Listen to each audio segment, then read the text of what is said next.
President Biden is calling for a $15 minimum wage, this in his $1.9 trillion fiscal stimulus plan, but that could come at a cost. Here's David Weston.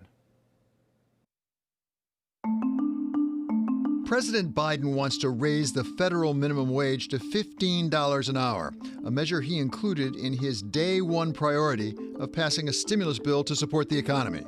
People in both parties now recognize it's time to raise the minimum wage so hardworking people earn at least $15 an hour minimum. A move to $15 an hour would be more than double the current minimum wage of $7.25, which hasn't been changed since 2009.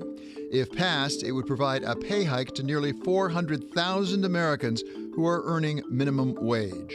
The $15 minimum wage basically gets you to the poverty line for a family of four. Until now, it's been the states leading the charge in raising minimum wages, with 29 states and the District of Columbia already taking action. All of the evidence historically is that the economy grows after the minimum wage has been raised. It is not the burden that it has been sort of told. Critics say that raising the minimum wage could come at the cost of millions of jobs. One thing that even the Congressional Budget Office recognizes is that by increasing the minimum wage to $15 an hour, it could shutter somewhere around 3.7 million jobs on the high end, a minimum of 1.3 million jobs in our economy. One of those critics is Walmart CEO Doug McMillon.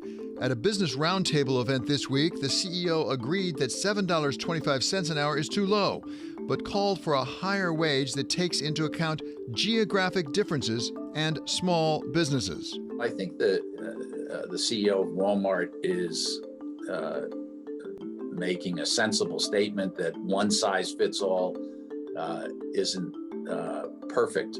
Some CEOs, like some states, are not waiting for the federal government to raise wages for workers. No matter what happens on the government level, on federal level, or the state level, we have companies, and I see the signs, and I see companies are coming forward. We have to do what's right, which is bring the minimum wage at least $15 to start with. Regional differences in the cost of living and the timing of a potential hike in the minimum wage raises concerns with some economists. I don't think it belongs in here. It's not stimulus, it's not relief.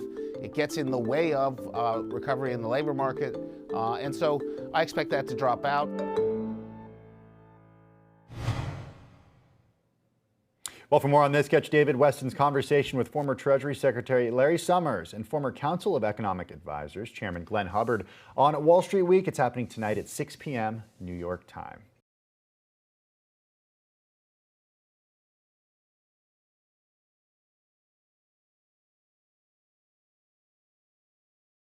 The biggest stories the moment they happen from around the globe. Subscribe to Bloomberg Quick Take now for insight in an instant.